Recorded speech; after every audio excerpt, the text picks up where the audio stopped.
गिड़गिड़ाओ मत, गिड़गिड़ाने से हक और अधिकार नहीं मिलते। अधिकार के लिए लड़ाई लड़नी पड़ती है, हक छीनना पड़ता है। अगर ऐसे गिड़गिड़ाते रहोगे तो वही नेता आपको ऐसे कमजोर समझते रहेंगे, आप पे अत्याचार करते रहेंगे। इसलिए भाइयों, आपसे रिक्वेस्ट करता हूं, निवेदन करता हूं कि जाग जाओ और आगामी 17 तारीख को आपके यहां से राष्ट्रीय लोकतांत्रिक पार्टी के प्रत्याशी है जो यहां मंच में मौजूद है, उनका मैं स्वागत सत्कार करता हूं। बद्रीलाल जी जाट, इनको इतनी भारी मात्रा में वोट देके आपकी विधानसभा के अंदर पहुंचो ताकि आपको पता लगे।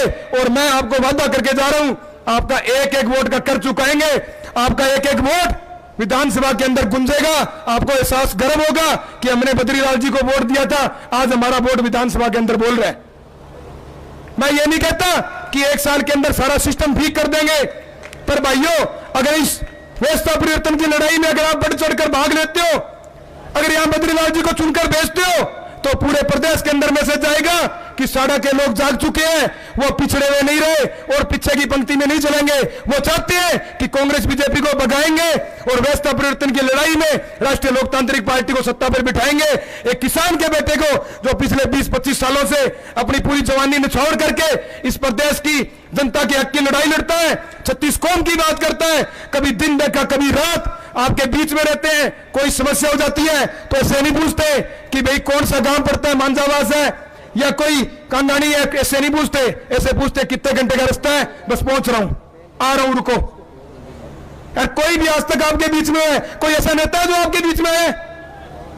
तो भाइयों, जरूरत है जागने की। इसलिए माननीय सांसद साहब, एमपी साहब भी हमारे बीच में पहुंच चुके हैं। मैं अपनी वाणी को विराम देते हुए आप सभी से निवेदन करता हूं कि आगामी 17 तारीख को बद्रीलाल जी को यहां से भारी मतों से जिता के पहुंचो।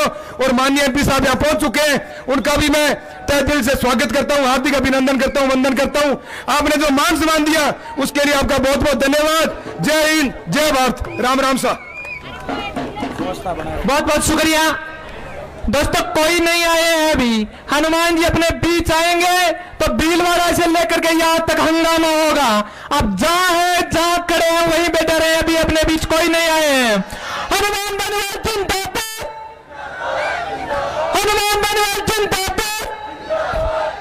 आप जहां खड़े हैं अगले कुछ समय के लिए वहीं बैठे रहे। हनुमान जी अपने अभी बीच नहीं आए, थोड़ी समय बाद वे अपने बीच आएंगे। जगदीश सिंह लांबा, प्रदेश उपाध्यक्ष राष्ट्रीय लोकतांत्रिक पार्टी, आपका बहुत बहुत स्वागत और अभिनंदन। थान सिंह जी, ब्लॉक अध्यक्ष कल्याण बाड़मेर, आपका भी आज की इस सभा में बहुत बहुत स्वागत और अभिनंदन। डॉक्टर दर्शिका, सीता जाट और किरण चौधरी, आपका भी आज के इस मंच पर बहुत बहुत स्वागत और अभिनंदन। 2 गाड़ियां हैं तो रास्ते के बीच में है, आपसे निवेदन है कि उन दोनों गाड़ियों को थोड़ा साइड में कर दे। जीजे 71 29 RJ 07 37 63, दोनों गाड़ियों के मालिकों से निवेदन है कि उन्हें थोड़ा साइड में कर दे।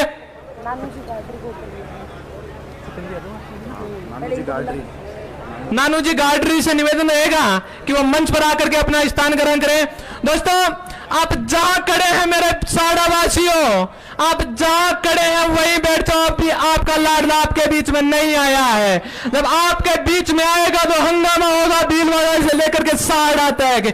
अगले उद्बोधन के रूप में नानू जी गाडरी और कालू जी गुजर से निवेदन रहेगा कि वो मंच पर आकर के अपना स्थान ग्रहण करें। दोस्तों, सोशल मीडिया के माध्यम से लाइव चल रहा है और भीलवाड़ा की किसान कौम और नौजवान कौम से मेरे को बार बार व्यवस्थागत निवेदन करना पड़ रहा है। अपने अंदर चौधरी सर छोटू राम जी की इस बात को याद रखते हुए, उन बात का अनुसरण करते हुए मेरी बात को ध्यान से सुनो। सर छोटू राम जी अपनी बुक में लिखते हैं कि मेरी किसान कौम, मेरी नौजवान कौम अगर धैर्य, अनुशासन और सही समय पर सही बात बोलना सीख गई तो मेरी कौम बहुत आगे तक बढ़ेगी। आप सारे लोगों से व्यवस्थागत निवेदन है कि आप जहां खड़े हैं वहीं बैठे रहे। अगले उद्बोधन के रूप में मेरा निवेदन रहेगा भाई छुटन जी यादव, जो चौमू से राष्ट्रीय लोकतांत्रिक पार्टी के विधायक प्रत्याशी रहे। आपसे विशेष निवेदन है कि आप अपना उद्बोधन, अपना वक्तव्य हमारे बीच में रखें। एक बार जोरदार तालियां बजा करके छुटन जी का स्वागत कीजिए, अभिनंदन कीजिए। छुटन जी यादव।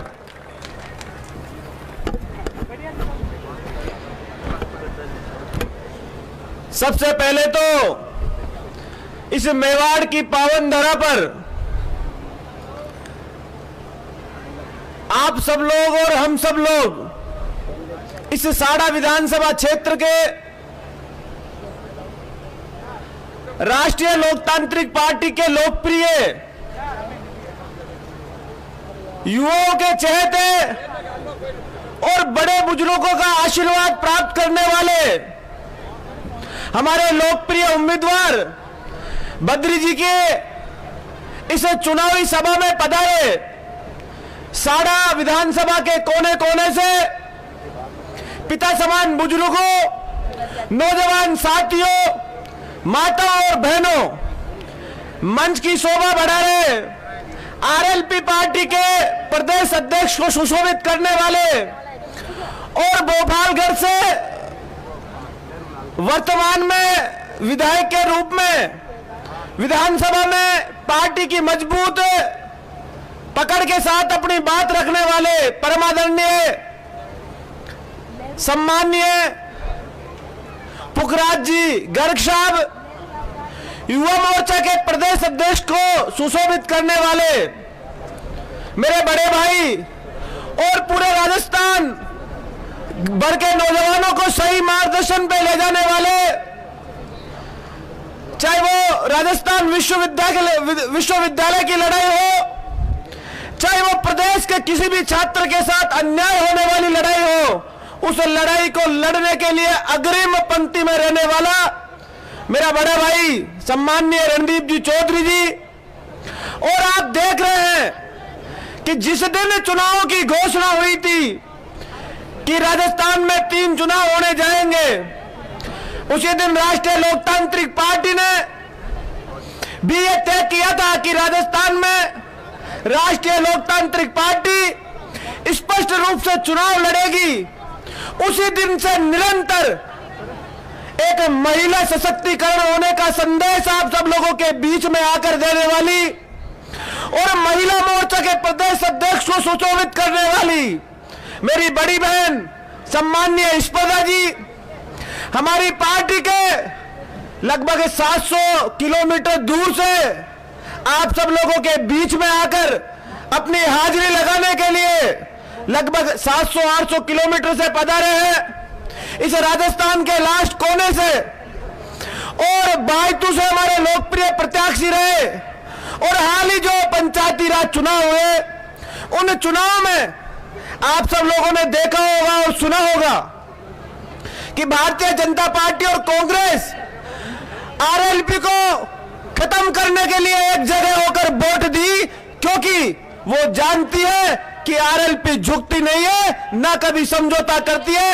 ऐसी हमारी लड़ाई लड़ने वाले और पार्टी के प्रदेश महामंत्री के रूप में मेरे बड़े भाई उम्मीदवार राम जी बेनीवाल जी या उपस्थित है जयपुर जिले के प्रदेश अध्यक्ष जिलाध्यक्ष पद को सुशोभित करने वाले और निरंतर आप सब लोगों के बीच में रहने वाले मेरे बड़े भाई सम्माननीय शंकर जी, युवा मोर्चा के जिलाध्यक्ष के पद को सुशोभित करने वाले सम्माननीय सुरेंद्र जी और विभिन्न जिलाध्यक्ष के पदों को सुशोभित करने वाले और हम सबके और राज्य संबंध के हमारे लोकप्रिय प्रत्याशी भाई प्रहलाद जी खटाना जी उपस्थित हमारे जो दोनों प्रदेश के प्रवक्ता के रूप में पार्टी के प्रत्येक गतिविधि के रूप को संचालित करने वाले हमारे दोनों प्रवक्ता जी सम्माननीय राजपाल जी, सम्माननीय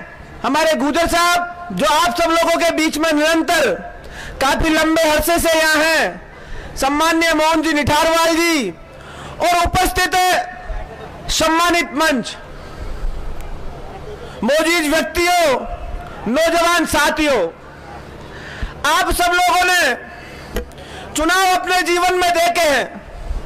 70 साल की अरसे की इस राजनीति में, इस राजस्थान प्रदेश में कभी किसी व्यक्ति ने ऐसी कल्पना नहीं की कि इस प्रदेश में तीसरे मोर्चे की आवश्यकता है, क्योंकि जब जब ये राजस्थान के लोग, छत्तीस बिरादरी के लोग इन दोनों पार्टियों के खिलाफ लड़ाई लड़ने के तैयार होते हैं, में, लेकिन उस लड़ाई को अंतिम रूप तक कौन लेके जाए, ऐसा विचार किसी व्यक्ति ने नहीं किया।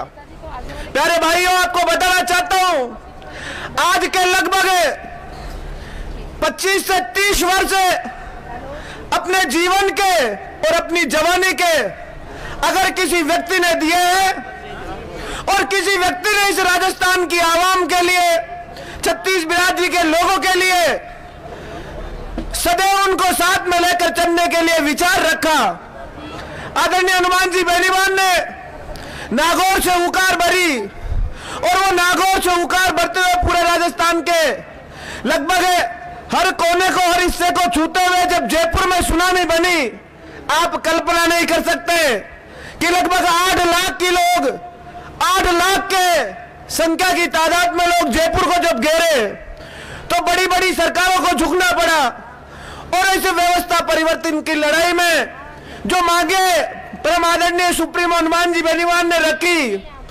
प्रोस्पेक्टों में रखी, आप मानोगे और यकीन करोगे, आपने सुना है और देखा है, सरकार को झुकना पड़ा और किसानों का 50,000 रुपए का कर्ज माफ करना पड़ा। उन्होंने कहा कि जब आप रोड टैक्स लेते हो तो हम टोल टैक्स क्यों दे, टोल टैक्स राजस्थान मुक्त टोल टैक्स बने, तो किसानों के टोल भी मुक्त हुए और संपूर्ण राजस्थान में टोल मुक्त की किसने बात की और टोल मुक्त करवाए तो वो परम आदरणीय सुप्रीम हनुमान जी बेनीवाल ने कराए। आप सब लोग इस बात के साक्षी हैं प्यारे भाइयों। लेकिन भारतीय जनता पार्टी ने उसे चुनावी प्रलोभन में किया, लेकिन कांग्रेस की सत्ता आते ही वो चीजें वापस लागू हो गई। इसीलिए प्यारे भाइयों, निरंतर आप सब लोगों के बीच में इस छत्तीस बिरादरी की आवाज को बुलंद करने के लिए और प्रत्येक वर्ग को साथ में लेकर चलने के लिए परम आदरणीय सुप्रीमो बेनीवाल, आदरणीय हनुमान जी बेनीवाल ने चाहे वो लड़ाई हम सब लोगों के मार्गदर्शन के लिए, हम सब की मजबूती से बात रखने के लिए उन्होंने अपनी आवाज को बुलंद की विधानसभा में, और जब देश हित में बात आई तो उन्होंने गठबंधन के रूप में एनडीए में एक मौका दिया था और उस मौके को भुनाने के लिए आपको पता है कि देश की सबसे बड़ी महापंचायत में बोलने का और किसान और नौजवान की आवाज रखने का काम किया तो परम आदरणीय हनुमान जी बेनीवाल ने किया कि देश के बड़ी संसद में सबकी बात और आवाम को रखने का प्रयास किया। प्यारे भाइयों, जब लगा कि किसानों के साथ भारतीय जनता पार्टी अन्याय कर रही है तो उन्होंने ऐलान किया कि मेरे को किसी पद की लालसा और किसी मंत्री पद की आवश्यकता नहीं है, मेरे किसान आज तकलीफ में है।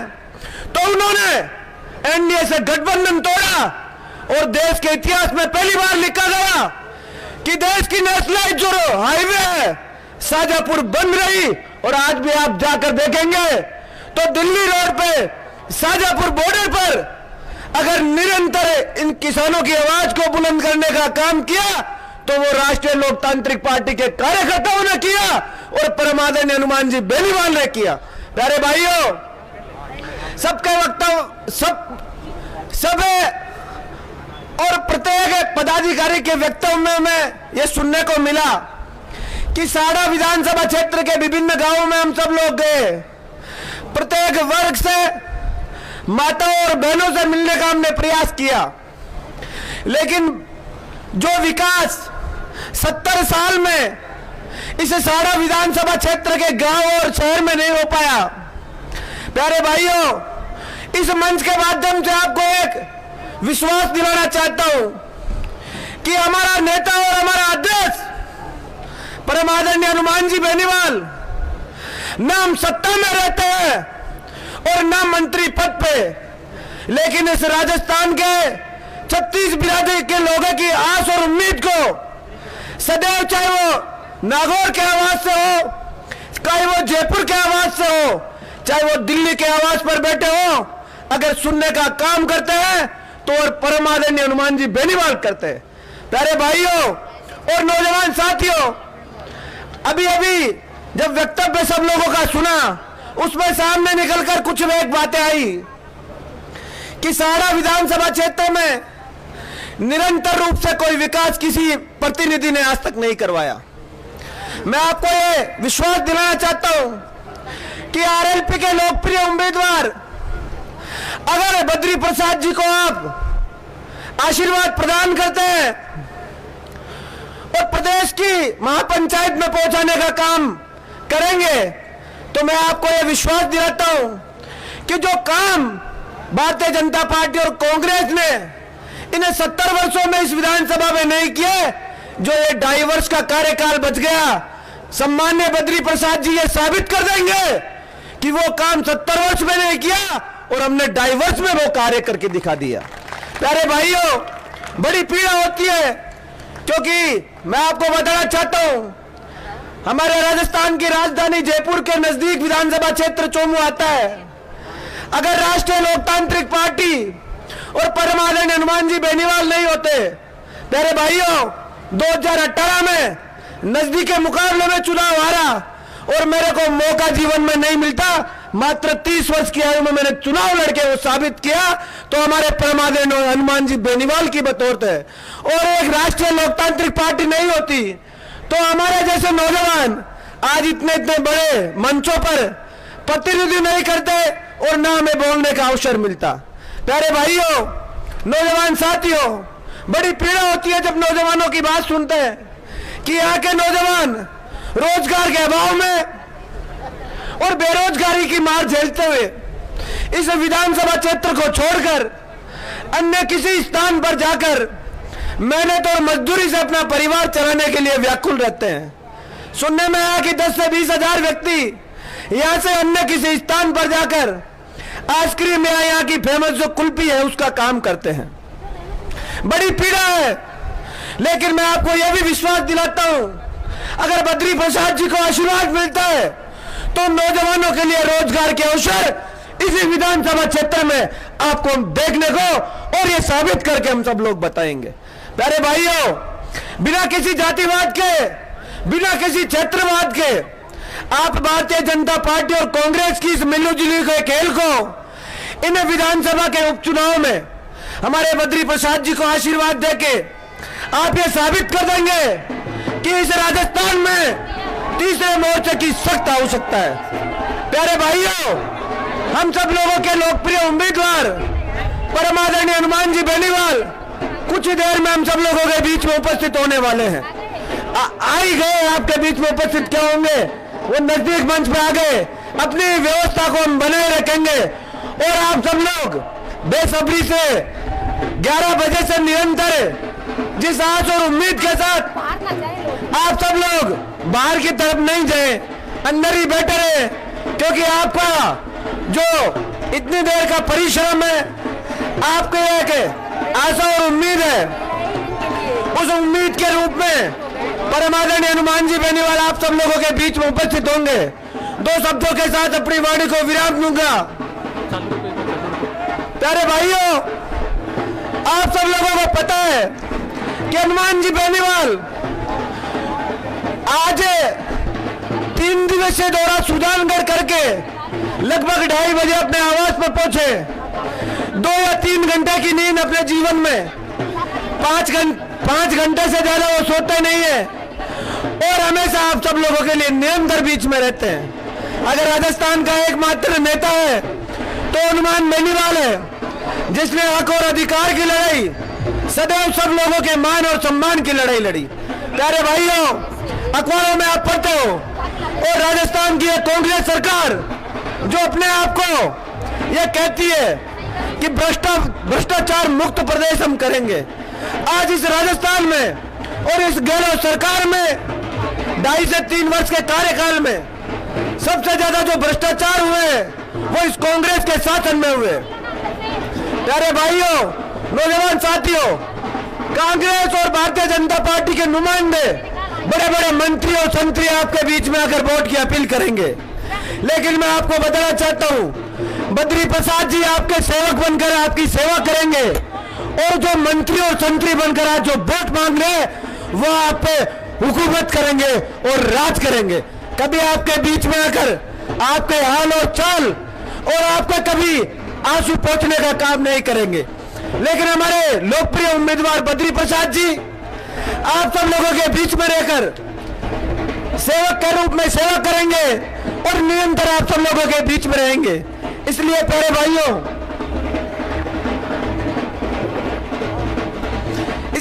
भाइयों, आप बिना किसी संकोच के राष्ट्रीय लोकतांत्रिक पार्टी के लोकप्रिय उम्मीदवार, हम सब लोगों के चहेते सम्माननीय बद्री प्रसाद जी को आशीर्वाद देके एक इस व्यवस्था परिवर्तन की लड़ाई, एक छोटा सा वृक्ष हनुमान जी ने 2018 के विधानसभा के चुनाव से पहले 1 महीने पहले लगाया था। आज वो वट वृक्ष का रूप लेकर पूरे राजस्थान के कोने कोने, ढाणी ढाणी, शहर शहर और वार्ड वार्ड आज आरएलपी का वट वृक्ष बन चुका है। इस वट वृक्ष को फैलाने का आप काम करेंगे तो निश्चित रूप से मैं आपको इस मंच के माध्यम से ये विश्वास और आश्वासन दिलाना चाहता हूं कि जो आरएलपी का विजन और जिस उद्देश्य को लेकर आरएलपी का गठन हुआ, वो गठन करने के पीछे और उद्देश्य यही था कि निरंतर इस प्रदेश में बढ़ रहे अत्याचार, बढ़ रहे बलात्कार, बेरोजगारी के शिकार नौजवान, प्रत्येक वर्ग को साथ लेकर चलने वाले हनुमान जी बेनीवाल के सपनों को साकार करेंगे। और निश्चित रूप से मैं आपको बता देना चाहता हूं कि ये तीनों उपचुनाव निश्चित रूप से 2023 के इलेक्शनों को प्रभावित करेंगे।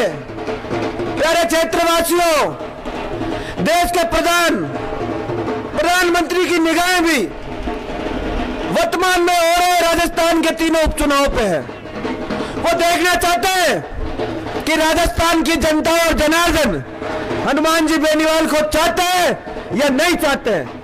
तीनों चुनाव जिताकर आप ये साबित कर देना कि यहाँ मोदी राज नहीं चलेगा, राजस्थान में तो एक ही राज चलेगा, हनुमान राज चलेगा।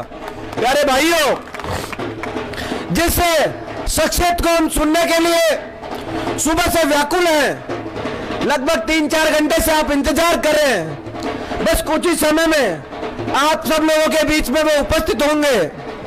आप आज ये संकल्प लेके जाना इसे चुनावी आम सभा में कि हमें क्षेत्र में जाकर आप अभी भी जो लोग इस सभा से नहीं जुड़ पाए या इस सभा से दूर रहे, उनको आप ये जरूर समझाना और आप जोड़ने का प्रयास करना कि जो हनुमान जी बेनीवाल जो कहते हैं वो करते हैं। एक बार आप वोट देकर इस व्यवस्था परिवर्तन की लड़ाई को आगे बढ़ाने का काम करना, तो निश्चित रूप से 2 मई का इंतजार हमें करने की आवश्यकता नहीं पड़ेगी। ये तो 17 तारीख को तय हो जाएगा, जब अंतिम चुनाव का समय 5 बजे का रहेगा और 6 बजे जब कार्यकर्ता सब एक जगह मिलेंगे, तो सबसे ज्यादा आप सब लोगों को मैं बताना चाहूंगा कि आप आपके बूथ पर ईवीएम की मशीन के अंदर हमारा जो राष्ट्रीय लोकतांत्रिक पार्टी का चुनाव चिन्ह पानी की बोतल है, उसे चुनाव चिन्ह को इतना दबा देना कि लोगों को यह महसूस हो जाए और वो बाहर आकर ये कहें कि बोतल तो यहां से जीत के जा रही है। एक माहौल बनेगा और उसी दिन रिजल्ट तय हो जाएगा कि यहां से तो आरएलपी फतेह कर चुकी है। प्यारे भाइयों, नौजवान साथियों, अंतिम शब्दों के साथ अपनी वाणी को विराम दूंगा कि हो गई पीर पर्वत से पिघलनी चाहिए, इसे हिमालय से कोई गंगा निकलनी चाहिए। मेरे सीने में न सही, तेरे सीने में सही, लेकिन ये परिवर्तन की आग प्रत्येक व्यक्ति के सीने में जलनी चाहिए। राम राम साहब, बहुत बहुत धन्यवाद। जय हिंद, जय भारत। बहुत बहुत शुक्रिया दोस्तों। जिस शख्सियत का आप इंतजार आज सुबह से कर रहे थे, वो शख्सियत अब आपके बीच में पहुंच रही है। जिस शख्सियत का इंतजार अपन कई दिनों से इस सावड़ा की सरजमी के ऊपर कर रहे थे, वो शख्सियत अपने बीच एक जमनाजे के साथ अपने बीच पहुंच रही है। दोस्तों, आपका शहर, आपका लाडला हनुमान बेनीवाल आपके बीच पहुंच गया है। पूरे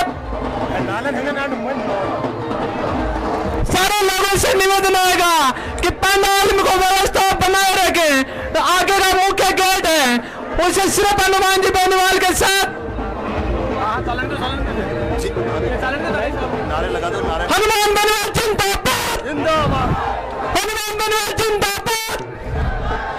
आपका सर, आपका लाडला हनुमान बेनीवाल अपने बीच पहुंच चुका है। पूरा पंडाल से निवेदन रहेगा कि पूरा पंडाल खड़ा होकर के हनुमान बेनीवाल के स्वागत और सम्मान के अंदर पूरा पंडाल खड़ा होकर के तालियां बजाइए।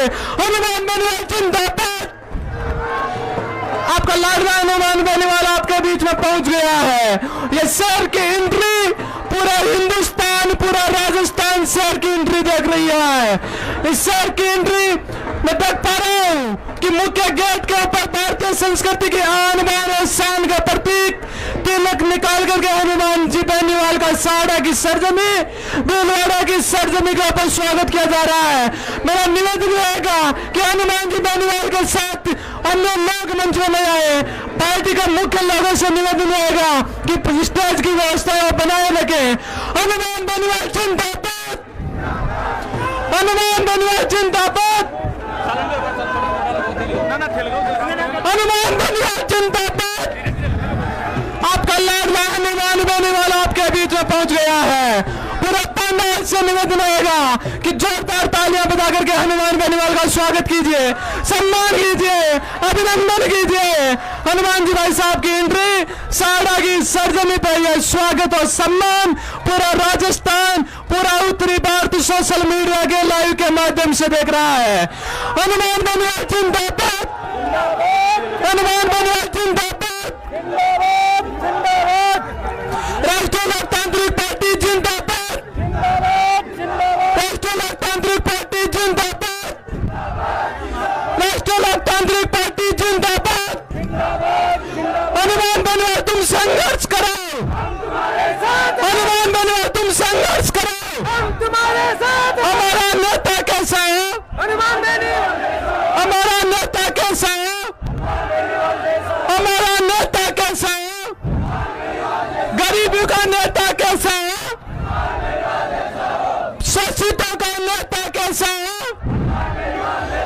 सारा की सरजमी का नेता कैसा है?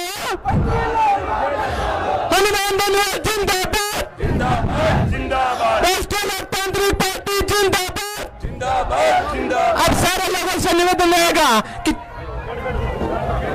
बद्रीलाल जाट जिंदाबाद, बद्रीलाल जाट जिंदाबाद, बद्रीलाल जाट जिंदाबाद। अब सारे लोगों से निवेदन रहेगा कि जो जहां खड़े हैं वही अगले 1 घंटे के लिए बैठ जाएं, जहां खड़े हैं वही अगले 1 घंटे के लिए बैठ जाएं। तो लाइव यहाँ तो लोग डी जोन में लोग खड़े हैं भैया, लाइव के अंदर थोड़ी तकलीफ हो रही है। डी जोन के अंदर जो लोग खड़े हैं भैया, लाइव के अंदर तकलीफ हो रही है, आप थोड़ा पीछे चले जाएं। ये व्यवस्था आपकी है, आज की सभा की जिम्मेदारी आपके कंधों के ऊपर है।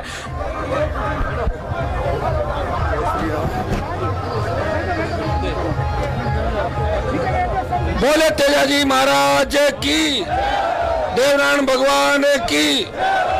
आप सब लोग पीछे जितने भी खड़े हो, सब एक बार अपनी अपनी जगहों पे सब लोग बैठ जाएं। और जो साइडों में खड़े हैं मैं उनसे आह्वान करता हूं, अपील करता हूं, एक बार सारे लोग बैठे और ये कार्यक्रम 1-1.5 घंटे तक चलेगा। शांतिपूर्वक तरीके से हमें सारे वक्ताओं को सुनना है और उसके बाद आगे का जो कार्यक्रम वो जारी रहेगा। आप सब लोग एक बार बैठ जाए, सारे लोग इस साइड में आके बैठे। आप लोग साइड के अंदर जो है वो भी साइड के अंदर बैठे, सारे लोग साइड में बैठे।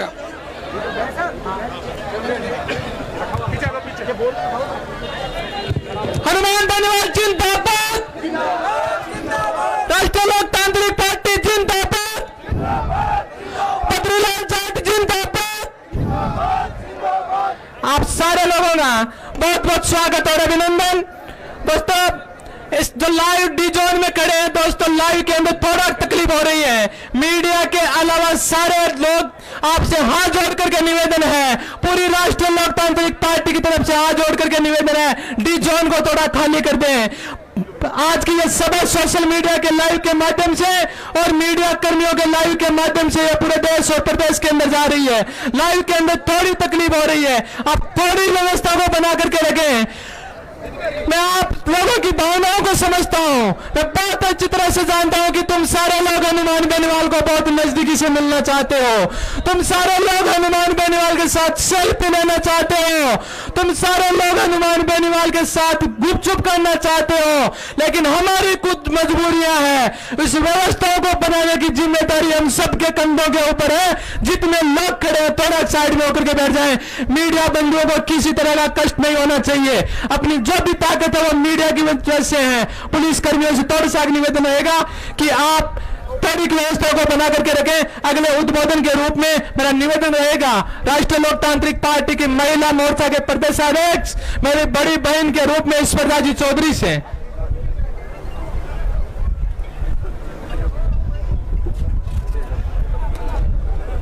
हेलो,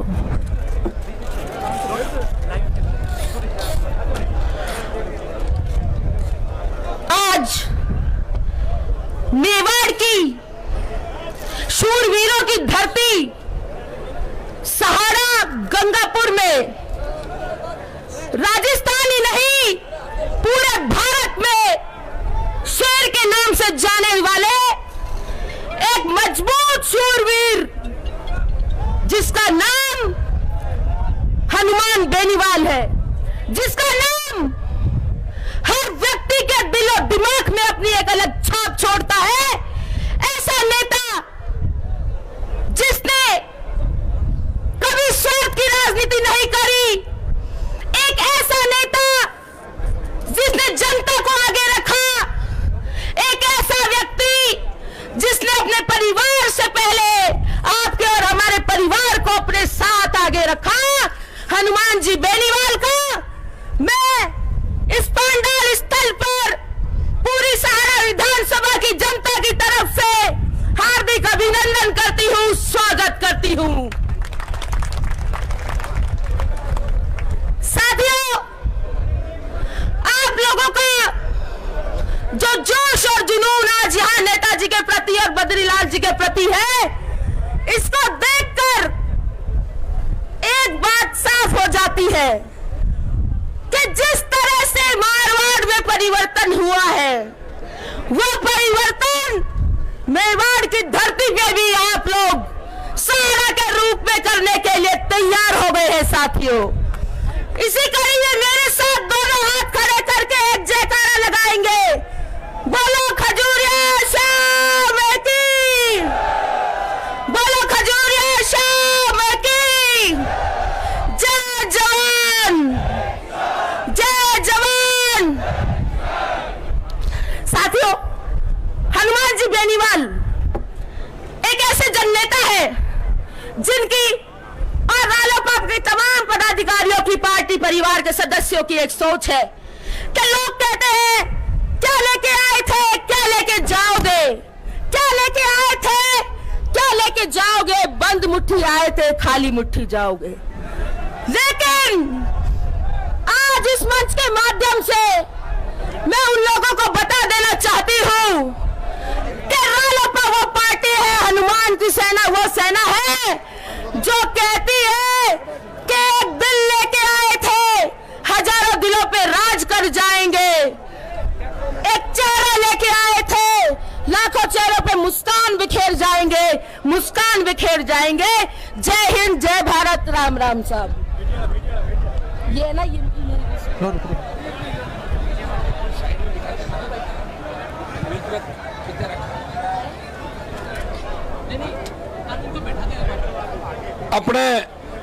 अपने जो उत्साही नौजवान हैं उनसे मैं अपील करता हूं, ये अपने मीडिया के भाई है, इनके बिना आरएलपी सत्ता में नहीं आएगी। इस बात का भी ध्यान रखना आप लोग, ठीक है ना। ऐसे ही खड़े होकर चिल्लाने लग जाओ, बिना 1 मिनट बैठ जाओ सारे, सबको दिखाई देंगे और सबसे एक एक व्यक्ति से मिलूंगा और सेल्फी भी लेंगे सबकी एक साथ, ठीक है ना। शांति से बैठे रहो सब लोग। बहुत बहुत शुक्रिया हनुमान जी भाई साहब। अगले 3 दिन आप लोगों के बीच रहेंगे, एक एक आदमी से पर्सनली मिलेंगे। आज थोड़ा सा धैर्य व्यवस्थाएं आप बनाए रखें। अगर आप सब लोगों की सहमति हो तो सहारा और भीलवाड़ा की सरजमी के ऊपर अपने राष्ट्रीय लोकतांत्रिक पार्टी के प्रत्याशी रहे बद्रीलाल जी जाट से हनुमान जी बेनीवाल का साफा पहना करके स्वागत और सम्मान करवा दे। अगर आप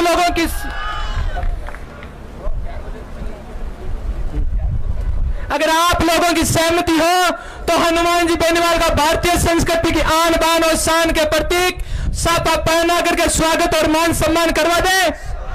तो पूरी बद्रीराम जी से निवेदन रहेगा कि सापा पहना करके भारतीय संस्कृति की आन बान और शान का प्रतीक ये सापा सहाड़ा और भीलवाड़ा की सरजमी के ऊपर हनुमान बेनीवाल का स्वागत सम्मान सत्कार दर्शा रहा है। एक बार जोरदार तालियां बजा करके हनुमान जी का स्वागत अभिनंदन इस्तकबाल। और एक 51 किलो की माला पूरे सहारा के नौजवानों की तरफ से भारतीय संस्कृति की आन बान शान का प्रतीक सहारा के बुजुर्गों की तरफ से एक सापा बना करके हनुमान जी बेनीवाल का स्वागत और मान सम्मान। एक 51 किलो की माला पहना करके पूरी भीलवाड़ा की जिस जनरेशन की तरफ से पूरा भीलवाड़ा के नौजवानों की तरफ से हनुमान जी बेनीवाल का स्वागत और मान सम्मान। इस 51 किलो की माला के अंदर हर एक भीलवाड़ा के नौजवान का योगदान है। इस 51 किलो की माला के अंदर हर एक सहाड़ा के नौजवानों का योगदान है। एक बार जोरदार तालियां बजा करके हनुमान जी का स्वागत अभिनंदन इस्तकबाल।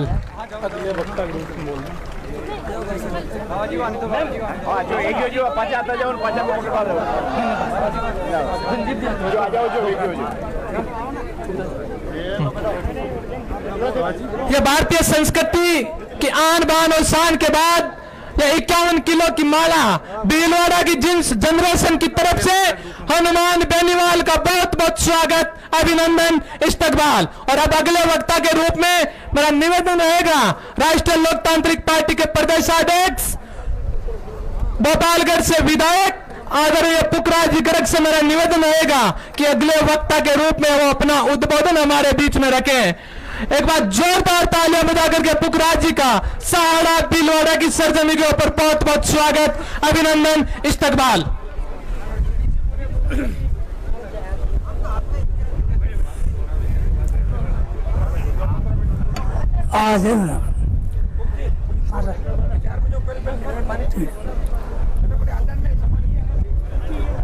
आज मेवाड़ की इस वीरों की धरती पर गंगापुर के अंदर राष्ट्रीय लोकतांत्रिक पार्टी के प्रत्याशी भाई बद्रीलाल जी जाट के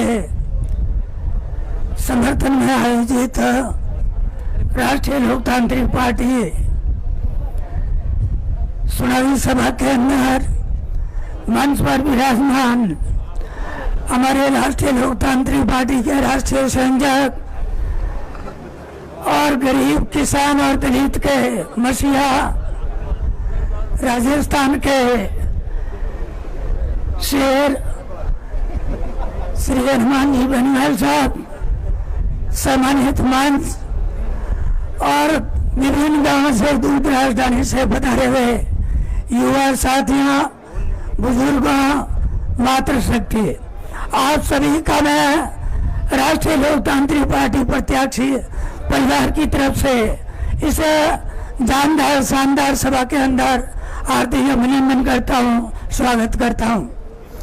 साथियों आपको पता है कि इस राजस्थान के अंदर भारतीय जनता पार्टी और कांग्रेस ने पिछले 70 साल से जिस तरह से इन्होंने आपस में मिलीजुली का गेम खेल रहे हैं, आपस में 5-5 साल की बारी डालकर सत्ता में आ रहे हैं और लोगों को डरा धमका कर वोट लेने की इन्होंने अपनी प्रवृत्ति बना रखी है। ये आपने देखा होगा साड़ा के अंदर देश के आजाद होने के 74 साल बाद भी साड़ा के अंदर ये स्थिति है। कोई प्रत्याशी निर्दलीय फॉर्म नहीं भर सकता है, वो चुनाव नहीं लड़ सकता है, वो अपनी बात नहीं कह सकता है। ऐसा जो माहौल इन दोनों पार्टियों ने बनाया है, इस माहौल में इस व्यवस्था को ऐसे माहौल को इस व्यवस्था को परिवर्तन करने के लिए हमारे राष्ट्रीय लोकतांत्रिक पार्टी के राष्ट्रीय संयोजक भाई हनुमान जी बेनीवाल साहब ने नई पार्टी बनाई और इस पार्टी का जो मुख्य ध्येय है वो इन पार्टी ने जो एक भ्रष्ट व्यवस्था स्थापित कर रखी है, इस भ्रष्ट व्यवस्था को परिवर्तन का संकल्प इस पार्टी ने लिया है। हमारे राष्ट्रीय संयोजक हनुमान जी बेनीवाल साहब हमेशा गरीब किसान और दलित के लिए हमेशा सड़क से लगाकर संसद तक और विधानसभा में भी इन्होंने हमेशा गरीब दलित और किसान की आवाज उठाई है। मैं आपको विश्वास दिलाना चाहूंगा, केंद्र की सरकार जो किसानों के विरोध में काले 3 कानून लेके आई, आपने देखा होगा समाचार के माध्यम से और टीवी के माध्यम से, राजस्थान से 25 MP है, लेकिन एकमात्र सांसद आपके संहिता, आपके लोकप्रिय किसान दलित और गरीब की हमेशा बात करने वाले भाई हनुमान जी बेनीवाल साहब ने किसानों के इस काले कानूनों के विरोध में संसद के अंदर आवाज उठाई और इन्होंने किसानों के हित में NDA को ठोकर मारकर अपने जो प्रधानमंत्री जी है उनको ये बता दिया कि मैं हमेशा किसानों के हित में, किसानों के साथ में रहूंगा, मुझे NDA की जरूरत नहीं, मैं किसानों के साथ में सड़क पर बैठूंगा। पुनः आप सभी का स्वागत, अभिनंदन, जय हिंद, जय भारत। बहुत बहुत शुक्रिया। अगले वक्ता के रूप में निवेदन रहेगा राष्ट्रीय लोकतांत्रिक पार्टी से सहाड़ा के प्रत्याशी रहे बद्रीलाल जी जाट से संक्षिप्त में अपना उद्बोधन रखेंगे।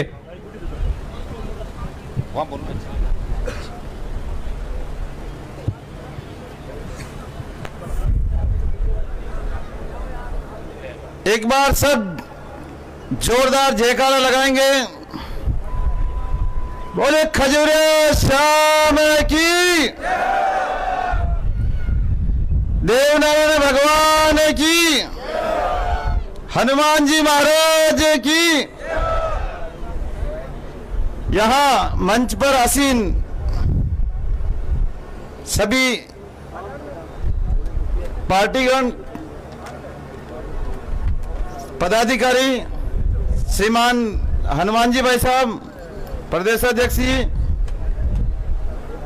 संपूर्ण मंच और मेरी विधानसभा से बहुत दूर दूर से पधारे हुए हमारे बुजुर्ग, माता पिता तुल्य बुजुर्गगण, माताएं, बहनें और जवान साथियों, आए हुए मीडिया कर्मी, मैं आप सबका बहुत बहुत आभारी हूं, तहे दिल से सम्मान करता हूं कि आप सब लोग यहां पधारे। ये विधानसभा का जो चुनाव है ये उपचुनाव है और नई खेती हमेशा गर्मी के टाइम में या जो ऑप्शन होता है उसमें ही होती है। इस उपचुनाव में आपको जो भी यहां सत्ताधारी दल हैं या जो रहे हुए हैं उन सभी को एक ही चीज बताना है कि आप हमें बाहर से डरा सकते हैं, धमका सकते हैं, लेकिन जब हम ईवीएम में बटन दबाएंगे कोई नहीं डरा पाएगा। समझाएंगे, 1000 आदमी आएंगे, सब समझाएंगे, लेकिन आपको क्या करना है आप सब अच्छी तरह भली भांति जानते हैं।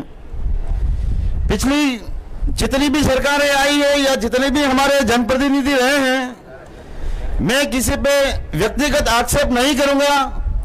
आप सब खुद सब समझदार हैं कि किसने क्या किया और नहीं किया, ये सब बताने के लिए नहीं। मैं तो सिर्फ और सिर्फ मेरी बात करूंगा, जो कहूंगा खरा करूंगा और जो करूंगा वो भी खरा करूंगा।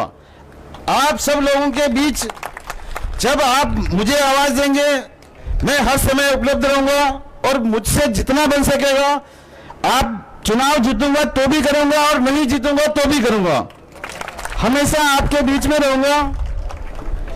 आपसे हाथ जोड़कर, क्योंकि आज मैं आपसे कुछ मांगने आया हूं, आप सब लोगों से विनती करता हूं, सबको आपने किसी को 3 बार, किसी को 2 बार, किसी को 4 बार मौका दिया है, बनाया है, आगे पहुंचाया है। मैं आप ही का बेटा हूं और आप ही के बीच से नमन करता हूं कि एक बार सेवा का मुझे मौका दो। आप सिर्फ और सिर्फ एक बार सेवा का मौका दो। मुझसे जो बनेगा मैं आपके लिए सब कुछ करूंगा और हर समय आपके बीच उपस्थित रहूंगा। बोलिए खजूरिया शाम की। बहुत बहुत शुक्रिया। दोस्तों, मैं अब आवाज देने जा रहा हूं उस शख्सियत को जो अक्सर एक बात कहते हैं कि हादसों की इज्जत पे क्या मुस्कुराना छोड़ दें, जलजलों के खौफ से क्या घर बसाना छोड़ दें। हमें मालूम है इस राह की दुश्वारियां, मगर दुश्वारियों की वजह से क्या इस राह पे चलना छोड़ दें। इस राह पे चल पड़े हैं। पूरे राजस्थान के साथ संपूर्ण उत्तरी भारत में एक अपनी अलग पहचान बना चुके हैं। आदरणीय हनुमान जी भाई साहब, आपका सांडवा की सरजमी के ऊपर बहुत बहुत स्वागत, अभिनंदन। साड़ा की सरजमी के ऊपर बहुत बहुत स्वागत, अभिनंदन, इस्तकबाल। मीटिंग तो गंगापुर में है ना, तो गंगापुर है। ये कौन सा है? गंगापुर में ना मीटिंग, तो ये स्थान कौन सा है? मेला मैदान। ये सही है क्या? साड़ा विधानसभा क्षेत्र के इस उपचुनाव में गंगापुर के अंदर आयोजित इस विशाल चुनावी सभा में उपस्थित राष्ट्रीय लोकतांत्रिक पार्टी के प्रदेशाध्यक्ष और भोपालगढ़ के विधायक पुखराज जी गर्ग साहब, आपके सबके लाडले और सारा के अंदर नहीं संपूर्ण मेवाड़ के अंदर कांग्रेस और भारतीय जनता पार्टी को चुनौती देके राष्ट्रीय लोकतांत्रिक पार्टी के सिंबल पे चुनाव लड़ने वाले मेरे भाई बद्रीलाल जी जाट साहब, महिला मोर्चा की अध्यक्षा बहन स्पर्धा, युवा मोर्चा के आरएलपी के प्रदेश अध्यक्ष भाई रणदीप, भाई रोहित गुजर, राजसमंद से प्रत्याशी युवा नेता प्रहलाद खटाना जी, डॉक्टर सरवण जी, चोमू से पिछली बार 50,000 के करीब वोट लिए छोटे भाई छुट्टन यादव जी, समन हमारे जगदीश जी लांबा जो राष्ट्रीय लोकतांत्रिक पार्टी के प्रदेश के उपाध्यक्ष है, और सावरलाल जी जाट जो किसान नेता थे उनके छोटे भाई है, हमारे मुंडवा के प्रधान खड़े हो सब, मुंडवा के जो आरएलपी से नवनिर्वाचित प्रधान है रेवंत जी डांगा, भाई राजू राम खोजा, खड़े होते जाओ तो जिनके नाम ले रहा हूं, उमेश राम जी जिन्होंने बायतू के अंदर भारतीय जनता पार्टी को तीसरे नंबर पर धकेला था, बायतू जहां से अभी सबसे भ्रष्ट हरीश मंत्री है बायतू से, उमेश राम जी खड़े हो आप, और डॉक्टर सरवण जी, सम्मानित मंच भाई राजपाल जो प्रवक्ता है, सम्मानित मंच, उपस्थित मौजूद बुजुर्गों, नौजवान साथियों, माताओं बहनों, मीडिया के मेरे भाइयों और छोटे भाइयों, सबसे पहले तो मैं आपको धन्यवाद दूंगा कि आपने इस तपती धूप के अंदर इस कार्यक्रम को ऐतिहासिक बना दिया।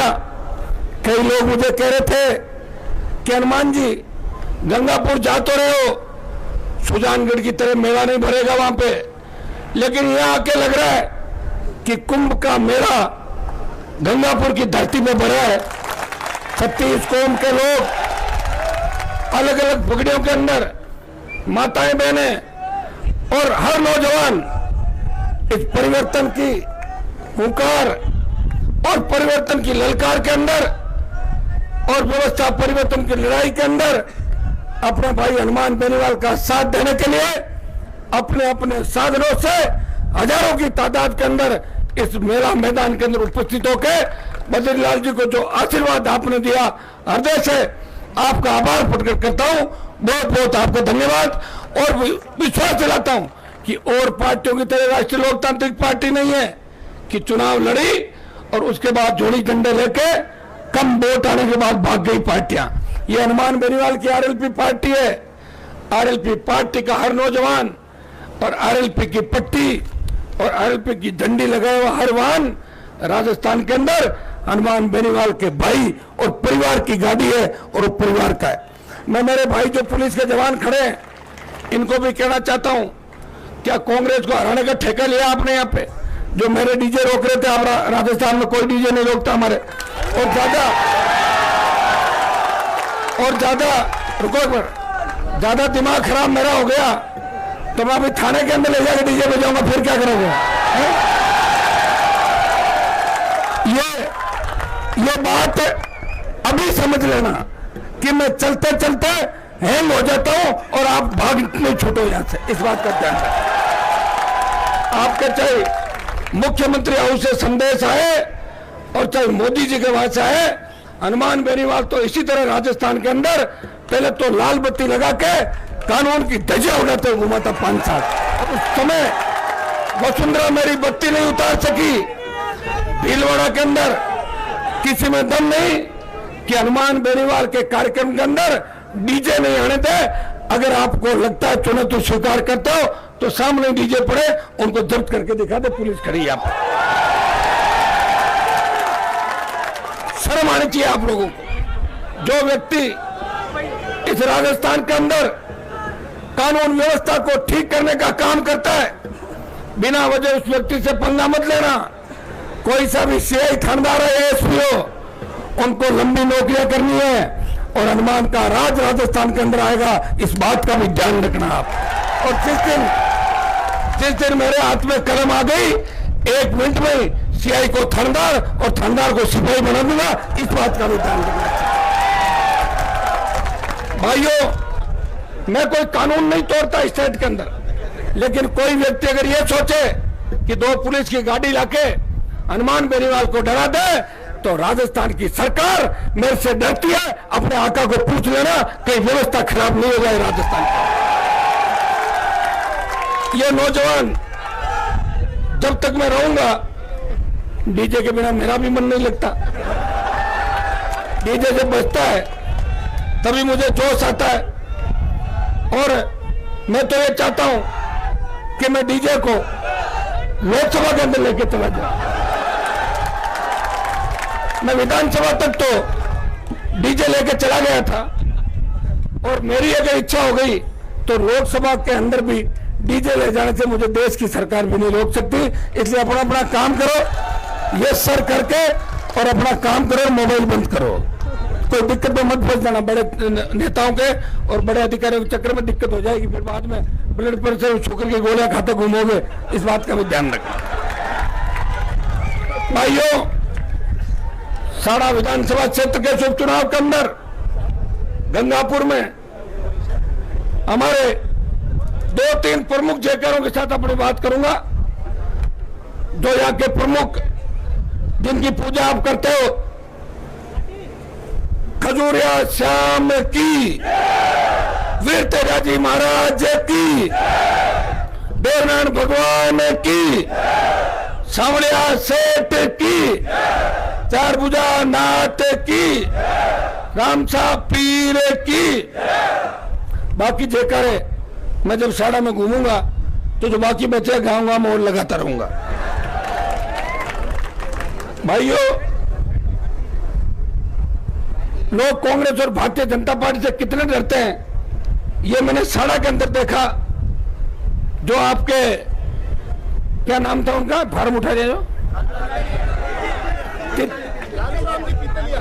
पितलिया पितलिया जी, मैं तो चाह रहा था कि पितलिया जी आरएल पीछे चुनाव लड़ ले। बच्चे कह रहे थे, जब बद्रीलाल जी से बात नहीं हुई तो बच्चे मुझे रोज फोन करते थे कि भाई साहब कैंडिडेट पकड़ के ला रहे। मैंने कहा कौन है? बोले पितलिया जी। मैंने कहा पितलिया जी मतलब क्या पितल का काम करते हैं, क्या करते हैं? बोले साहब इन्होंने 30,000 वोट लिए थे और ये पक्के जीतेंगे। मैंने कहा भाई आप लोगों की इच्छा है तो मैं तो आ जाऊंगा, उनके लिए वोट मांग लूंगा। और मुझे बड़ा दुख हुआ जब पितलिया जी ने फार्म भी भर दिया और फार्म भर के उनको बेंगलोर या दूसरी जगह जहां इनके धंधे चलते हैं, जहां भाजपा की सरकार है, 2-3 छापे इनके रिश्तेदारों के और इनके पटकवाए पितलिया जी ने बिना किसी से पूछे चुपचाप फार्म उठाया और पिछले दरवाजे निकल के घर जाके सो गए पितलिया जी। भाइयों, कितना बड़ा दुर्भाग्य। और जिस तरह भाजपा के नेताओं का ऑडियो वायरल हुआ कि पितलिया जी का फार्म क्यों उठाया गया, इससे बड़ा दुर्भाग्य नहीं होगा। इस राजस्थान के अंदर आजादी के बाद फार्म उठाने की परंपरा कहीं भी नहीं रही। चंबल, और जहां चंबल के भीड़ है, धौलपुर जिले के अंदर भी लोग चुनाव लड़ते हैं, जहां डाकुओं का आतंक है। छाड़ा भीलवाड़ा के अंदर पहली बार देखा कि कांग्रेस और भारतीय जनता पार्टी का कितना आतंक है और कितना सरकार से वो डराते हैं। और दिल्ली के नेता तो ये भी कहते हैं, अभी मुझे कोई कह रहा था कि बीजेपी के उम्मीदवार हमें डरा रहा है। मैंने कहा वो तो खुद डरे हुए हैं, आपको कहां से डरा रहे? तो उनकी तो डॉक्टर साहब की तो एज भी शायद मेरे हिसाब से 80 के लगभग हो गई। बदल जी, भाजपा में तो एक रूल और है कि 70 के बाद किसी को टिकट नहीं दे। डॉक्टर साहब कैसे ले आए फिर टिकट? कोई दिक्कत नहीं। डॉक्टर साहब आपके यहाँ पहले मंत्री भी थे, विधायक भी रहे, उनके बारे में टिप्पणी नहीं करना चाहूंगा, क्योंकि साड़ा के अंदर जब मैं पहली बार आया था, गंगापुर के अंदर जब मैं पहली बार राजस्थान के अंदर ओंकार रैलियां कर रहा था, उस समय इस इलाके के अंदर जब आया और यहाँ का विकास देखा तो मुझे अपना पता लग गया कि पिछले 40 साल के अंदर कांग्रेस और भारतीय जनता पार्टी के नेताओं ने अपने घर का विकास किया होगा, इस विधानसभा क्षेत्र का विकास किसी ने नहीं किया। भाइयों, अजमेर, भीलवाड़ा, उदयपुर का यह इलाका जहां की जमीनें सोना उगलती है, बड़े बड़े उद्योग धंधे, बड़ी बड़ी फैक्ट्रियां भीलवाड़ा जिले के अंदर, और कपड़े का सबसे बड़ा काम, वस्त्र का सबसे बड़ा काम इस भीलवाड़ा के अंदर है। जमीनें हमारी, मशीन दूसरे सेठों की, और स्थानीय लोगों को रोजगार नहीं मिलता। कंपनी और उद्योग यहाँ दादागिरी करते हैं और बच्चों को धक्के मार के निकाल देते हैं। मैं आपको विश्वास दिलाता हूं कि साड़ा के अंदर रिजल्ट कुछ भी रहे, हम हारे या जीते, इस बात से कोई फर्क नहीं पड़ता। बद्री जी, आपका हाथ मैंने पकड़ लिया, जब तक आपको विधानसभा में नहीं भेजूंगा मैं लगातार यहाँ आता रहूंगा, यह मैं विश्वास आपको दिलाता हूं। साड़ा के अंदर बद्री माफियाओं का बहुत बड़ा आतंक है, और आतंक क्यों ना हो, एमएलए साहब चाहे कोई भी हो, उनके घर पे गड्डी पहुंचा दो आप। थानेदार को एमएलए लगाता है सत्ता पक्ष का, और थानेदार उसी हिसाब से गाड़ियां निकालता है। नदी नालों को खोद लिया, अवैध बजरी का इतना खनन पूरे राजस्थान के हुआ कि बजरी घोटाले की गूंज पूरे देश के अंदर सुनाई दी। बजरी घोटाले के अंदर शेर खान, यूनुस खान समेत कई लोग इसकी चपेट के अंदर आए, और वो अभी भी जेलों के अंदर बैठे होंगे। और उसमें अशोक सिंघवी जो सरकार के बहुत बड़े मंत्री थे, उनको भी सरकार के बहुत बड़े अधिकारी थे, उनको भी लंबे समय तक जेल के अंदर रहना पड़ा। लेकिन नेताओं पर आंच नहीं आई, क्योंकि बजरी घोटाले की जांच सीबीआई ने नहीं करी, स्टेट की एजेंसियों ने करी। और स्टेट की कोई एजेंसी गहलोत वसुंधरा के मिलाजुली के खेल के अंदर इस गठबंधन में, जहां लोकायुक्त की ताजा रिपोर्ट ने, ये मीडिया के भाइयों के लिए काम की बात है, लोकायुक्त की जो ताजा रिपोर्ट है उसमें 1 दर्जन मुकदमे वसुंधरा और अशोक गहलोत के मुख्यमंत्री कार्यकाल के अंदर वो घोटाले के खिलाफ एफआईआर करने के आदेश देने की बात लोकायुक्त ने की, लेकिन कभी सीएम के खिलाफ मुकदमा दर्ज नहीं हुआ। आज सीएम तो छोड़ो, वसुंधरा का चपरासी वीरेंद्र कमठान खासा कोटी का कालीन चोर के भाग गया, मुकदमा दर्ज हुआ। कमठान से पुलिस ने पूछताछ नहीं की और उस मुकदमे में एफआईआर भी लग गई, और कालीन का पता ही नहीं कि कालीन को कहां ले जाके बेच दिया। यह राजस्थान है। इस राजस्थान में वसुंधरा गहलोत का मिलाजुली का खेल 22 साल से आप देख रहे हो।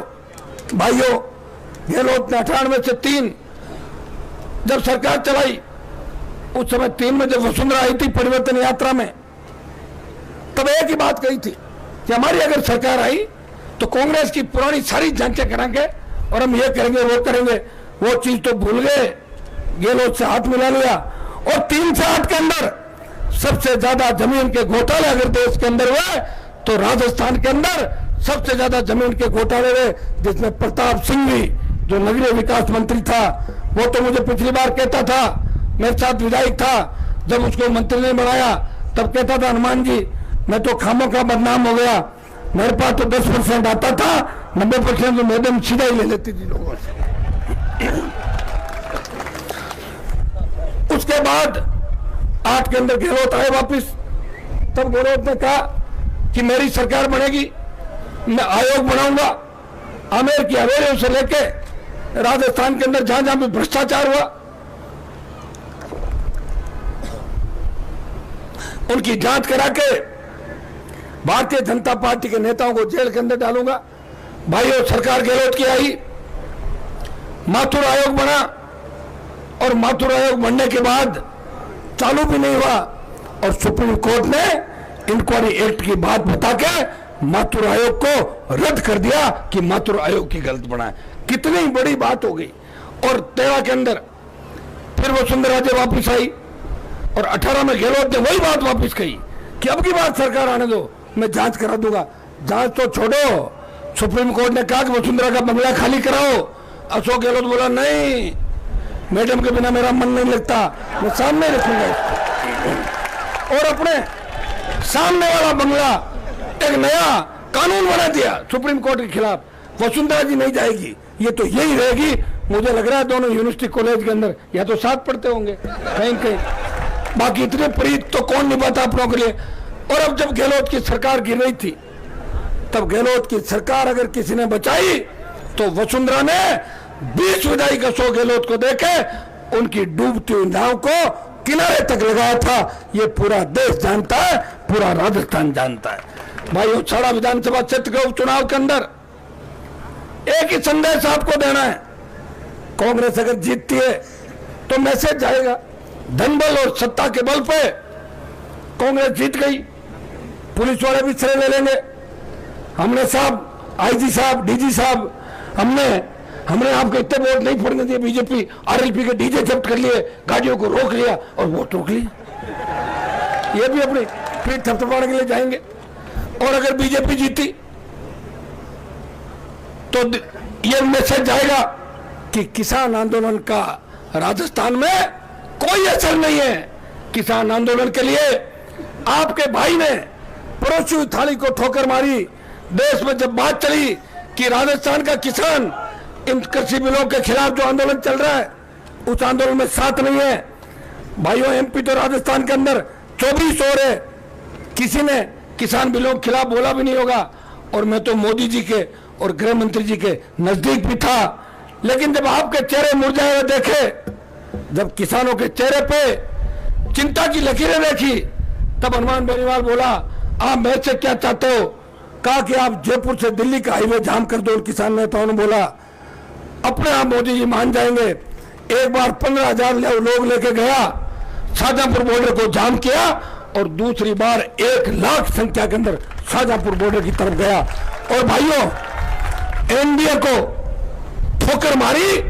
जिस तरह बच्चा फुटबॉल को किक मारता है, मैंने एनडीए को किक मार के किसानों के साथ सड़क पर बैठ गया।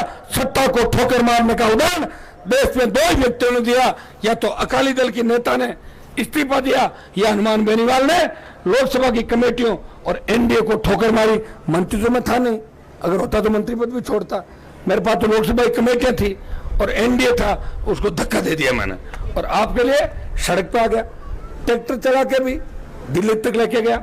मैं धन्यवाद दूंगा मेरी सारी टीम जो शाहजहांपुर बॉर्डर पे देश का एकमात्र सांसद था। लोग तो बयान देते थे, अकाली दल ने भी इस्तीफा दिया था। सड़क पे अकाली दल वाले नहीं बैठे एमपी, सड़क पे तो एक ही व्यक्ति बैठा था। जब आपके दूसरे नेता 2-2 रजाई ओढ़ के ठंड के अंदर सोते थे, उस वक्त आपका ये भाई अपने परिवार से दूर 500 किलोमीटर दूर शाहजहांपुर बॉर्डर पे किसानों के मान और सम्मान की लड़ाई लड़ रहा था। पूरे देश के अंदर बात चली कि हिंदुस्तान की राजनीति के अंदर 2 ही मजबूत व्यक्ति है, एक तो अकाली दल जिन्होंने एनडीए को ठोकर मारी, और एक राष्ट्रीय लोकतांत्रिक पार्टी जो राजस्थान के किसी किसान के बेटे ने बनाई है, वो मोदी जी के पद को ठुकरा के अपने भाइयों के साथ चला गया। भाइयों, जब देश के अंदर मैंने राजस्थान का मान और सम्मान बढ़ाया, तो शाड़ा के अंदर हाथ जोड़ कर अपील करता हूं, हनुमान बेनीवाल को मजबूत करना, कांग्रेस और भारतीय जनता पार्टी को पछाड़ देना, यह काम अगर आप करोगे तो निश्चित रूप से संदेश दिल्ली तक जाएगा, यह मुझे पूरा भरोसा है। और बीजेपी कांग्रेस जीत गई, संदेश कहीं भी नहीं जाएगा। एक मैसेज ये जाएगा कि राजस्थान में तीसरी ताकत खड़ी नहीं हो सकती। सुजानगढ़ की सीट तो राष्ट्रीय लोकतांत्रिक पार्टी के खाते में आ चुकी है, उसकी चिंता आप छोड़ दो। राजसमंद के अंदर भी हमारे प्रत्याशी खड़ो प्रहलाद जी खटाना कड़ी टक्कर ले रहे। अभी प्रहलाद जी कह रहे थे, मैंने कहा सुस्त कैसे हो रहे हो कि भाई साहब आप नहीं आए। मैंने कहा आप नौजवान हो, इतना अच्छा बोलते हो, सारे के सारे नौजवान राजसमंद में आपके साथ है, दोनों पार्टियों से दुखी है। राजसमंद के भीलवाड़ा के आधे से ज्यादा मुद्दे तो लोकसभा में मैं उठाता हूं, और विधानसभा में जब विधायक था तो तमाम राजस्थान के मुद्दे उठाता था, नौजवानों के लिए, बेरोजगारों के लिए, और संपूर्ण किसानों की कर्ज माफी, फ्री बिजली, बेरोजगारों को बेरोजगारी भत्ता, टोल मुक्त राजस्थान की बात अगर किसी ने की तो खींवसर के उस समय के विधायक और नागौर के सांसद ने इस व्यवस्था परिवर्तन की लड़ाई का आगाज किया, और ओंकार नागौर की धरती से भरी मध्य प्रदेश के अंदर किसानों का आंदोलन हुआ, महाराष्ट्र के अंदर आंदोलन हुआ, किसानों ने सीने पे गोलियां खाके कर्ज माफी के आंदोलन को देश के अंदर हरा दी। भाइयों, हनुमान बेनीवाल वो योद्धा है जिस तरह भगत सिंह ने आजादी की लड़ाई के अंदर अपने प्राण न्यौछावर करके हिंदुस्तान के नौजवानों के अंदर वो जोश और ऊर्जा भर दी थी जिससे अंग्रेज डर के भागे। हनुमान बेनीवाल ने भी राजस्थान की राजनीति के अंदर नेताओं को चलना सिखा दिया, गली गली घूमना सिखा दिया, और लंबे लंबे हाथ जोड़ना सिखा दिया। नहीं तो नेता मिलते नहीं थे, फोन नहीं उठाते थे और झांसा देके भाग जाते थे। कम से कम नेताओं की तबियत ठीक करने का काम अगर किया तो मैंने किया। और अशोक गहलोत के बेटे को हरा के अगर उनकी जादूगरी का खिताब किसी ने छीना तो नागौर के सांसद हनुमान बेनीवाल ने गहलोत को भी परास्त किया। और खींवसर के उपचुनाव के अंदर जब पूरी सरकार लड़ रही थी, पूरी मशीनें लगी हुई थी, एक तरफ मेरा छोटा भाई था और खींवसर की जनता ने कहा कि चाहे कांग्रेस और बीजेपी एक साथ हो जाए, चुनाव हनुमान के भाई को जिताएंगे। अगर खींवसर नहीं जीती तो राजस्थान हार जाएगा। 36 कौम के लोगों ने राजस्थान की कांग्रेस सरकार को करारी शिकस्त खींवसर उपचुनाव के अंदर देखे और मेरे छोटे भाई को विधानसभा के अंदर भेजा। भाइयों, आपका बहुत बड़ा ऋण मेरे ऊपर है। कॉलेज उच्च की राजनीति से विधानसभा का जो सफर मैंने तय किया, हमेशा एक ही बात मन में रखी कि जो मेरे पास आएगा उसकी आवाज उठाऊंगा, चाहे वो किसी भी जाति का हो, किसी भी धर्म का हो। हनुमान के घर पे जो आ गया वो उसका भाई है और 24 घंटे आपकी सेवा करता रहा। और इसी का परिणाम है कि राजस्थान के अंदर प्रधानमंत्रियों की भी रैलियां इतनी बड़ी नहीं हुई जितनी ओंकार रैलियां हनुमान बेनीवाल की हुई। और मैं बड़ी रैलियां भीलवाड़ा, चित्तौड़ और इन जिलों में भी करूंगा। अभी समय नहीं मिला, कोरोना काल के अंदर 2 लाख से ज्यादा भाई हमारे शहीद हो गए। मैं तो लोकसभा के अंदर मांग करी थी कि कोरोना के अंदर जूझते हुए जो हमारे जवान और किसान का निधन हो गया, देहांत हो गया, उन सबको भी शहीद का दर्जा मिलना चाहिए, क्योंकि बहुत बड़ा संघर्ष उन्होंने किया था। और भाइयों, हर दुख विपदा के अंदर आपने देखा होगा कि साड़ा और राजसमंद का भी जब लोकसभा चल रही थी तो तमाम वो मुद्दे, चाहे वो भीलवाड़ा के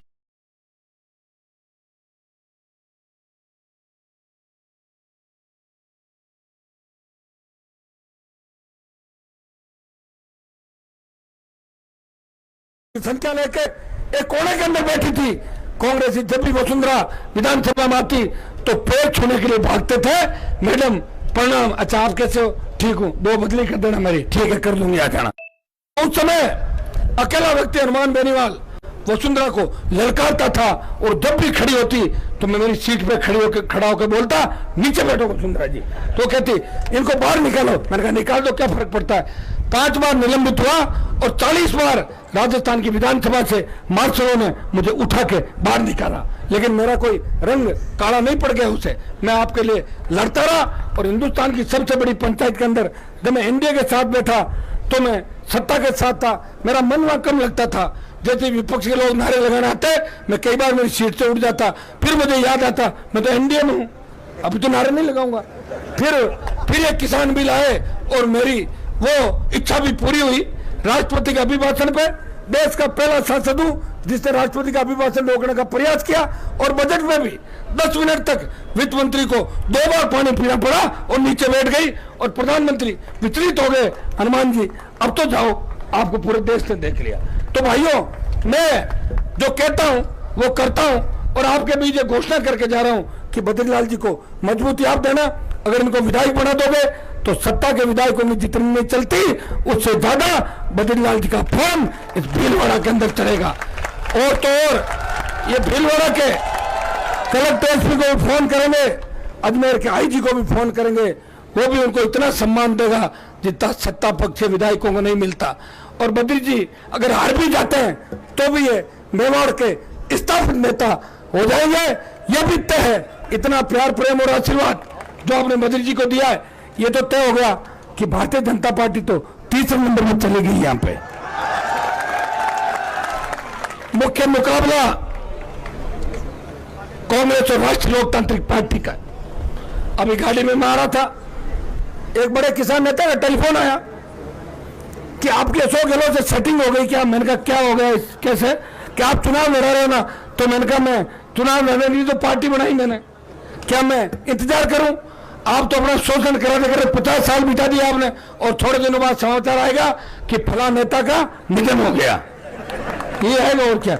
लड़ तो सकते नहीं हो, घरों में पड़े हो, पैसा कमा लिया, संघर्ष करने की क्षमता नहीं, विदेश बच्चों को पढ़ने के लिए भेज दो, विदेश यात्राएं करो, स्विमिंग करूंगा, वो करूंगा, मौज मस्ती करूंगा, तो भैया जयकारे नहीं लगेंगे, फिर तो गहलोत की चप्पल उठानी पड़ेगी।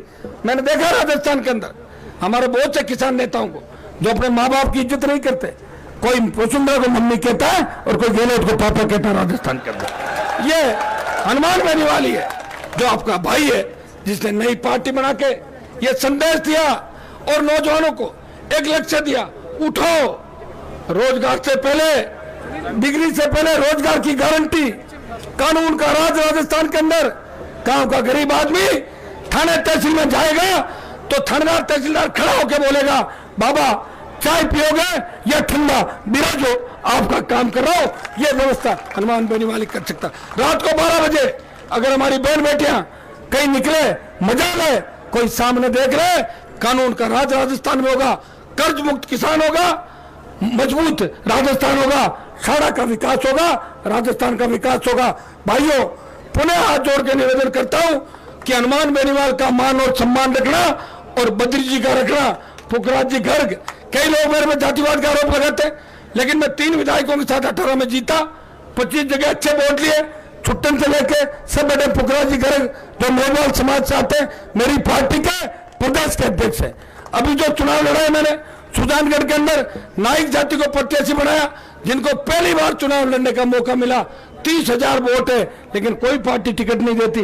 प्रहलाद खटाना जो राजसमंद से चुनाव लड़ रहे, नौजवान है, गुर्जर समाज से आते हैं। भाइयों, हनुमान बेनीवाल ने तमाम जातियों का ध्यान रखा, और आगे भी भरोसा दिलाता हूं कि साड़ा के अंदर अगर मेरे प्रत्याशी चुनाव लड़ रहे हैं, ये समझ लो मैं खुद साड़ा के अंदर चुनाव लड़ रहा हूं। ये वोट बद्री जी के साथ साथ आप हनुमान बेनीवाल को भी दे रहे हो। साड़ा के अंदर गुर्जर समाज की भी बहुत बड़ी संख्या है। मैं गुर्जर भाइयों से और गाडरी जो गुर्जरों और जाटों के भाई है, 36 कौम से ये आह्वान करना चाहता हूं कि मैंने तो गाडरी समाज के चित्तौड़ और प्रतापगढ़ में 2 अध्यक्ष बनाए, हर जगह हर समाज को मौका दिया। और गुर्जर समाज का जब मुख्यमंत्री बनने का मौका आया था, सचिन पायलट को अगर पहला समर्थन किसी ने दिया तो हनुमान बेनीवाल ने बोला कि सचिन पायलट अगर सीएम बने तो राष्ट्रीय लोकतांत्रिक पार्टी समर्थन करेगी। और दोबारा जब मौका आया तो पायलट का साथ अगर किसी ने दिया तो हनुमान बेनीवाल ने 3 विधायकों का साथ दिया गहलोत की सरकार गिराने के लिए। इसलिए गुर्जर भाइयों, गुर्जर आरक्षण आंदोलन से लेके आज तक जाट और गुर्जर में कोई अंतर नहीं है। वो भी तेजाजी की जय बोलते हैं और हम भी बोलते हैं, और मोशियाई भाई हैं दोनों, और गाडरी हमारे भाई हैं, और 36 कौम, शेड्यूल कास्ट और जितनी भी जातियां, तमाम जातियों से मैं आह्वान करता हूं कि चुनाव के अंदर एक चीज का ध्यान रखना, कौन किस वक्त किसके काम आया, अगर इतना सा ध्यान रख दोगे तो बद्री जी चुनाव जीत जाएंगे। मैं आप सबको धन्यवाद देता हूं कि 5 घंटे से तपती धूप के अंदर आके आपने आशीर्वाद दिया। आप मेरा भी मन है, अशोक गहलोत हेलीकॉप्टर लेके आए, गहलोत ने हेलीकॉप्टर घुमा दिया तो आरएलपी पीछे कैसे रहेगी, लेकिन मेरे से जुगाड़ नहीं हो पा रहा हेलीकॉप्टर का।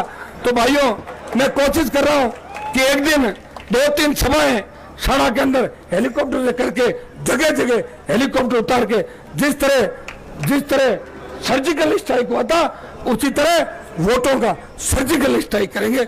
ये काम जल्दी हम आगे की तारीख आप देंगे। और तमाम साड़ा की गांव तो मुझे मत ले जाना, लेकिन तमाम पंचायत मुख्यालयों पे हनुमान बेनीवाल खुद वोट की अपील करने के लिए जाएगा और हाथ जोड़ के बद्री जी को जिता के इस व्यवस्था परिवर्तन की लड़ाई का आगाज साड़ा की धरती से करो। भाइयों सुल्तानगढ़ के अंदर सुनामी चल रही है आरएलपी की, साड़ा के अंदर आज आंधी तो नजर आ रही है, लेकिन 17 तारीख तक साड़ा में भी राष्ट्रीय लोकतांत्रिक पार्टी की सुनामी चलनी चाहिए जिसमें कांग्रेस और भारतीय जनता पार्टी उड़ जाए। ये काम आपको करना है। 36 कौम के मेरे भाइयों को, आयोजनकर्ताओं को और मेरी पूरी आरएलपी की टीम को जिन्होंने मेरी अनुपस्थिति के अंदर यहाँ महसूस नहीं होने दिया कि हनुमान जी यहाँ है कि नहीं है, मैं सबको जो मंच में बैठे हैं सबको कह के जा रहा हूँ कि 3 दिन मैं आपके बीच हूँ। तमाम पंचायत मुख्यालयों में चलेंगे, अभी रोड शो का कार्यक्रम है और उसके बाद कल से कार्यक्रम है अलग अलग समाजों के अंदर जहां भी मुझे जाना है।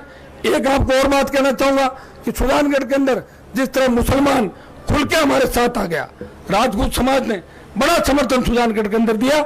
मैं यहाँ भी 36 कौम से अपील करता हूँ, 36 समाजों से अपील करता हूँ कि राजस्थान को बचाने के लिए कांग्रेस और भारतीय जनता पार्टी के गठबंधन को तोड़े और एक नए राजस्थान का निर्माण करें। बहुत बहुत आपको धन्यवाद, बद्री जी को आशीर्वाद देना। धन्यवाद, जय हिंद। हनुमान बेनीवाल जिंदाबाद, हनुमान बेनीवाल जिंदाबाद, राष्ट्रीय लोकतांत्रिक पार्टी जिंदाबाद। सारे लोगों से निवेदन है कि वीसी चल रही है, भाई साहब 5 मिनट थोड़ा शांति से रहें।